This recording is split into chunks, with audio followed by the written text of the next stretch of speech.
شاید وہ یہ کہنا چاہ رہے ہیں کہ اللہ تعالیٰ بڑا غفور رحیم ہے، جو مرضی کر دے رہو بخشش ہو ہی جانی ہے. تو سر اگر یہ کسی کا کنسیپٹ ہے نا تو اس کو قرآن کی الف بے نہیں پتا. ڈاکٹر اسرار صاحب رحمہ اللہ تعالیٰ میرے استاد ہیں، میں نے ان سے بہت کچھ سیکھا ہے. اللہ تعالیٰ ان کو نیک کاموں کا اجر دے اور ان کی برائیوں سے درگزر فرمائے. یعنی وہ بیان قرآن آپ سنیں نا تو لگتا ہے کہ یار قرآن جس طرح نازل ہوا ہے وہ اس طرح پریزنٹ ہو. جس نے قرآن نہیں پڑھا نا وہ تو یہی سمجھتا ہے کہ شاید اللہ تعالیٰ کو ایک بوڑھی نانی اماں ہے جس نے یہ لوگ پیدا کیے ہیں اور ایک شغل ملا گیم ہے، اینڈ پہ ساروں کو چھوڑ دیا. جناب اگر یہ معاملہ ہوتا تو انبیاء اور کتابیں آتی. امام محمد غزالی نے کیمیا سعادت میں لکھا ہے کہ جو علماء ممبروں پہ چڑھ کے لوگوں کو یہ بتا رہے ہیں نا کہ اللہ تعالیٰ بڑا غفور الرحیم ہے اور وہ سب کو بخش دے گا چاہے جس طرح کی مرضی زندگی گزارو، وہ اصل میں یہ بتانا چاہ رہے ہیں کہ اللہ تعالیٰ کے پیغمبر جھوٹے تھے نعوذ باللہ، ان کے ساتھ جو کتابیں نازل ہوئی یہ اس میں جو وعیدیں آئی ہیں کہ جو نافرمان ہے ان کو دوزخ میں جھونکا جائے گا، یہ سب کا سب جھوٹ ہے اور وہ یہ صحیح کہہ رہے ہیں. پھر امام غزالی کہتے ہیں ایسے علماء واجب القتل. میں آج کے کسی میٹھے میٹھے مبلغ کے اوپر قتل کا فتویٰ نہیں لگا رہا. امام غزالی کہہ رہے ہیں کہ جو اس قسم کی رحمت کی آیات سنا سنا کر ان کا غلط مفہوم بیان کر کے خدا سے دور کر رہے ہیں. یہ تو یہودیوں کا یہ تو عقیدہ تھا. سورۃ البقرہ میں آتا ہے وہ کہتے ہیں کہ ہمیں اللہ تعالیٰ چند دنوں کے لیے ڈالے گا دوزخ میں پھر نکال لے گا، ہم تو اللہ کے چہیتے ہیں. اللہ تعالیٰ ماتا تم نے کوئی عہد لیا ہوا ہے اللہ سے؟ سورہ بقرہ شروع میں اسی لیے ہے کہ تم سے پہلے تم سے زیادہ لاڈلی امت تھی، اس حوالے سے کہ اس میں زیادہ پیغمبر آئے، 3 کتابیں نازل ہوئی توراۃ زبور انجیل. لیکن جب انہوں نے ہم سے روگردانی کی تو ہم نے دیکھو اسے ضربت علیہم الذلۃ والمسکنہ، ان پہ ایسی ذلت اور مسکنت آج تک تاری. تو سر یہ باتیں کرنا تھانے دار والا معاملہ نہیں. قرآن کا اسلوب بھی بڑا سخت ہے، اس میں کوئی شک نہیں. اور میں اکثر بتاتا ہوں 2011 کی بات ہے، ہمارے محلے میں ہی ایک مسجد یعنی لڑکیوں کا ایک مدرسہ ہے اہل حدیث کا. تو وہاں پہ ایک آنٹی ہیں جو ڈاکٹر فرحت ہاشمی کی کلاس فیلو ہیں، اسٹوڈنٹ نہیں کلاس فیلو ہیں. وہ رمضان میں دورہ قرآن کرواتی تھی. تو میں نے اپنی وائف کو کہا، اس کو 3 بچے تھے ماشاء اللہ 4 ہیں، میں نے کہا میں بچے سنبھالتا ہوں، تم نہ رمضان میں پورا قرآن گو تھرو کرو. وہ صبح 9 سے لے کے 12 بجے تک ایک پارہ کور کرواتی تھی، پورے رمضان میں قرآن ختم. میں کہا تیری جدی پشتی کسی نے پورا قرآن نہیں ترمیمل پڑھا ہونا اس طریقے نہ، تو اللہ دی بندی پڑھ لے. اچھا جب وہ قرآن پڑھ کے مکمل ہو گیا کورس، میں نے اس کو کہا کہ تم نے کیا سیکھا؟ اس نے ایک جملے میں کنکلوڈ کیا. اس نے کہا جی مجھے جس خدا کا تعارف کروایا گیا تھا نا اس معاشرے کی طرف سے اور میرے ماں باپ کی طرف سے، وہ خدا کوئی اور ہے، اور جو خدا قرآن میں ہے نا وہ کوئی اور ہے. میں نے کہا کیا مطلب؟ اس نے کہا خدا تو بڑا ڈاڈا ہے. یہ تھانے دار اور یہ وہ اس طرح کے ٹرمز ریوائز کر رہے ہیں. آپ ذرا قرآن تو پڑھ کے دیکھیں. قیامت کے دن اللہ نے اپنا نام کیا رکھا ہوا ہے؟ للہ الواحد القہار. لمن الملک اليوم للہ الواحد القہار. آج کے دن کس کی بادشاہت ہے؟ اس اکیلے قہار کی جو سب پہ چھایا ہوا ہے. سورۃ المومن میں آتی ہے آگے، جسے سورہ غافر بھی کہتے ہیں. پھر صحیح بخاری میں حدیث ہے، نبی صلی اللہ علیہ وآلہ وسلم ایک چوراہے سے گزرے، کچھ اصحاب جو ہیں وہ ہنس رہے تھے. آپ رک گئے، آپ نے فرمایا جو کچھ میں جانتا ہوں نا تم جانتے ہوتے تو بہت کم ہنستے زیادہ روتے. تو نبی اسلام کا تو مبارک زندگی میں تو بڑی سنجیدگی ہے. اگر کوئی یہ سمجھتا ہے کہ بغاوت کی زندگی گزارے، اپنی مرضی کی زندگی، نہ دنیا جو اللہ کی مرضی کی گزارے گا آخرت پھر وہ اس کی مرضی کی ہوگی. لیکن جو اپنی مرضی کی دنیا گزارے گا آخرت پھر اللہ کی مرضی کی ہوگی، یعنی دوزخ میں. وَلِعَوْذُ بِاللَّهِ تَعَالَى اللَّهُمَّ أَجِرْنَا مِنَ النَّارِ. یہ اتنا معاملہ آسان نہیں ہے. اللہ تعالیٰ سورہ حجر میں فرماتا ہے اعوذ باللہ من الشیطان الرجیم نبی عبادی انی انا الغفور الرحیم. اے نبی علیہ السلام میرے بندوں کو خبر دے دو کہ میں بڑا بخشنے والا مہربان ہوں. لیکن پھر ساتھ ہی فرمایا کہ ان کو یہ بھی بتا دو کہ میرا عذاب وہ بھی بہت سخت ہے. بیلنس کرو.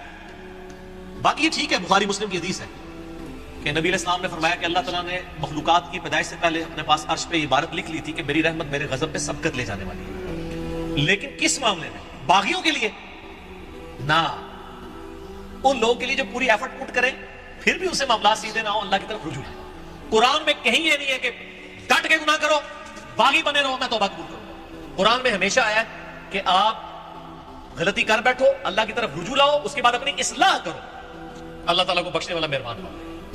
اسی میں میرا مسئلہ نمبر 18 ہے، گناہ کبیرہ اور توبہ کا بیان، اور وہ آیت نمبر بھی 17 اور 18 ہی ہے سورۃ النساء کی. میں وہ پڑھ بھی دیتا ہوں. اعوذ باللہ من الشیطان الرجیم بسم اللہ الرحمن الرحیم. انما التوبۃ علی اللہ، اللہ کے ذمہ ہے ان لوگوں کی توبہ قبول کرنا. کن لوگوں کی توبہ؟ للذین یعملون السوء بجہالۃ، جو گناہ کر بیٹھے جہالت میں، انجانے میں ان سے غلطی ہو جائے، گناہ ہو جائے. ثم یتوبون من قریب، اس کے بعد فوراً توبہ کر لے کہ اللہ غلطی ہو گئی.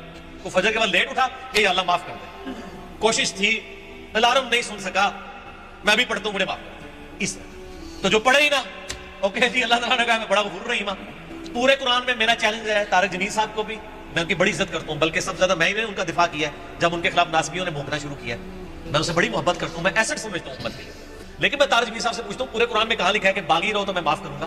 قرآن تو کہہ رہا ہے اللہ کے ذمہ ان لوگوں کی توبہ کا قبول کرنا ہے جو جہالت میں گناہ کر بیٹھے, ثم یتوبون من قریب, اس کے بعد فوراً توبہ کر لیں, فاولئک یتوب اللہ علیہم, بس ایسوں کی توبہ ہے اللہ فرماتا ہے میرے ذمہ. وکان اللہ علیما حکیما, اور اللہ تعالیٰ علم والا اور حکمت والا ہے. علم ہے اس کے پاس لیکن اس کی حکمت ہے, ڈھیل دیتا ہے کہ چلو توبہ کر لو. اور اگلی آیت وَلَيْسَتِ التَّوْبَةُ, اور اس کی تو کوئی توبہ قبول نہیں ہوگی. یہ میں نہیں کہہ رہا ہوں طارق جمیل صاحب, یہ اللہ کہہ رہا ہے.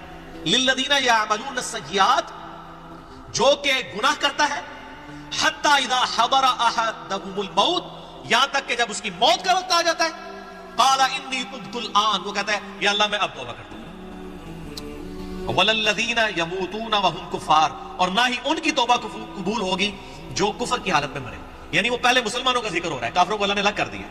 یعنی ایسے مسلمان جو موت کے وقت توبہ کریں ان کی بھی توبہ قبول نہیں, اور کافروں کی بھی. اولئک اعتدنا لهم عذابا الیما, ایسے لوگوں کے لیے ہم نے دردناک عذاب تیار کر رکھا ہے. اللہم اجرنا من النار, اللہم اجرنا من النار, اللہم اجرنا من النار, اللہم من احییتہ منا فاحیہ علی الاسلام ومن توفیتہ منا فتوفہ علی الایمان. تو یہ تو دیکھ رہے ہیں, یہ تو قرآن کی ڈاکٹرائن ہے. آپ اس کو تھانے داری والی معاملہ کہہ رہے ہیں اور یہ کر رہے ہیں. باقی ٹھیک ہے کہ اگر ایک بندہ گناہگار ہے آپ اس کو یہ کہیں کہ توبہ کر کے اللہ کی طرف آؤ. وہ 99 قتل والا واقعہ بھی ہے نا بخاری مسلم. ہم نہیں کہہ رہے مایوسی پیدا کریں, لیکن ہم کہہ رہے خام خواہ لوگوں کو امیدیں بھی نہ دلائیں. اور جو سیدنا علی کا قول ہے کہ انسان سویا ہوا ہے, جیسے ہی مرے گا جاگ اٹھے گا, اوہ یہ کیا ہو گیا, اینا نہ ہو جائے, کام نہ پیر پا دو, ڈرانے میں ہی عافیت ہے نا. اور آپ کا ڈر کا غلبہ ہی ہوگا تو تب آپ گناہوں سے بچیں گے, صرف خوشخبریوں سے نہیں بچیں گے. ٹھیک ہے, میں آپ سے کہتا ہوں اگر دنیا میں یہ آفر کی جائے اللہ کی طرف سے کہ جو مرضی جاشی کرو عذاب کوئی نہیں ہوگا لیکن جنت نہیں ملے گی, سارے کہنے کہ جنت کی لوڑ آتی ہے, جنت بنا لینا, پریکٹیکل چیک کر لیں. اور اس کے بدلے میں اگر یہ بات کی جائے کہ جی آپ دنیا میں اللہ کے تابع فرمان بن کے رہو, ادروائز آپ کو دوزخ میں جھونک دیا جائے گا, کوئی بچت نہیں ہوگی, تبھی لوگ اللہ کی طرف. آپ اگر یہ بھی لالچ لوگوں کو دیں کہ نیک مال کرو گے تو جنت ملے گی, برے مال کرو گے تو کچھ نہیں ہوگا, کوئی نہیں کرے گا. جب تک آپ ڈر, اور یہ نیک بندوں کی اللہ نے نشانی بتائی ہے, وہ دعا کرتے ہیں ربنا اصرف عنا عذاب جہنم ان عذابها کان غراما. سورۃ الفرقان میں جو مسئلہ 120 ہے, اہل ایمان کی 12 خصوصیات, میں نے پورا لیکچر ریکارڈ کروایا ہے. ایک خصوصیت یہ کہ وہ دعا کرتے ہیں اے اللہ ہم سے دوزخ کا عذاب پھیر دے, وہ تو ہمارے گلے کا پھندا بن چکا ہے, لٹکتی تلوار ہے. اہل ایمان تو ہر وقت ڈرتے رہتے ہیں. اللہم اجرنی من النار کی وظیفہ تعلیم کیا گیا. جامعہ ترمذی میں حدیث ہے سیدنا عثمان جن کو 3 دفعہ جنت کی بشارت ملی ہے, جب قبرستان جاتے تھے اتنا روتے تھے کہ داڑھی آنسوؤں سے تر ہو جاتی تھی. لوگ کہتے تھے یہ کیا, تو انہوں نے کہا میں نے نبی علیہ السلام سے خود سنا ہے کہ قبر آخرت کی منزلوں میں سے پہلی منزل ہے, جس کی یہ منزل کامیاب ہوئی اس کی اگلی آسان ہوتی چلی جائے گی, اور جو اس میں پھنس گیا اس کی اگلی مشکل در مشکل در مشکل. تو حضرت عثمان کو سمجھ آ گئی تھی یہ تھانے داری والا کنسیپٹ, جو آپ نے اس کو نام دیا, ہم تو تھانے داری نہیں کہتے. ظاہر ہے خدا نے دنیا بنائی ہے اور وہ اسٹیبلش کرنا چاہتا ہے کہ لوگ میرے تابع فرمان ہو, گنڈا گردی کرنے کے لیے تو اس نے دنیا نہیں بنائی ہے. تو یہ بڑا کریٹیکل ایشو ہے, اور اس معاملے میں نا مجھے بڑا دکھ ہوتا ہے اس قسم کے وائزین سے. یعنی وہ اللہ تعالیٰ کی رحمت کی آڑ میں لوگوں کو اس طرح مائل کر دیتے ہیں کہ وہ الٹا جن کو کہتے ہیں نا کہ وہ گاٹے فٹ ہونے والی تعلیمات ہو جاتی ہیں, یعنی اس سے لوگ پھر نیگیٹو رزلٹ نکالتے ہیں. آپ بیلنس بیان کریں, ہم کبھی نہیں کہتے کہ آپ جو ہے نا وہ اس قسم کی باتیں بیان کریں کہ جس کی وجہ سے لوگ اللہ تعالیٰ سے متنفر ہوں. آپ دونوں طرف کے مسائل کو بیان کریں. اسی قسم کی آیات جو ہے نا جی وہ یہ آگے سورۃ النحل کی آیت نمبر 119 ہے. ثم ان ربک للذین عملوا السوء بجہالۃ, پھر اس کے بعد تمہارا رب ان لوگوں کے بارے میں جو جہالت میں گناہ کر بیٹھے, جو لوگ ثم تابوا, اس کے بعد وہ توبہ کر لیں, من بعد ذالک, گناہ کرنے کے بعد, واصلحوا, اور اپنی اصلاح کر لیں, ان ربک من بعدها لغفور رحیم, بے شک اللہ تعالیٰ اس کے بعد ضرور غفور رحیم ہے. کس کے بعد؟ جو اللہ کی شرطیں پوری کرے گا. کیا شرط ہے؟ جہالت میں گناہ ہوا, پھر اس کے فوراً بعد توبہ کی اور اپنی اصلاح بھی کر لی. خالی چھڑی توبہ نہیں. یا ایھا الذین آمنوا توبوا الی اللہ توبۃ نصوحا, اے ایمان والو اللہ کی طرف ایسی توبہ کرو جیسا کہ توبہ کرنے کا حق ہے. اب یہ ڈاکٹرائن کلیئر ہوگی, جو توبہ کرے وہ اصلاح کرے, ان ربک, بے شک تیرا رب, من بعدھا, اس کے بعد لغفور رحیم, ضرور بخشنے والا مہربان ہے. میرا چیلنج ہے, قرآن میں کہیں یہ نہیں ہے کہ آپ باغی ہو جائیں اسی طرح زندگی گزاریں. ترمذی میں روایت ہے کہ موت کے غرغرے سے پہلے توبہ کرو, لیکن کس کو پتا ہے کہ کس وقت موت کا غرغرہ آ جائے گا. تو اس قسم کی باتوں سے ڈسیو نہیں ہونا چاہیے, ایسے باعثین کی ان کو بھی سمجھانا چاہیے. اور میں ان سے کہوں گا قرآن پڑھیں, تو آپ کو پتا چلے گا کہ آپ کی ڈاکٹرائن جو ہے وہ بالکل کتاب و سنت کے خلاف ہے. ٹھیک ہے.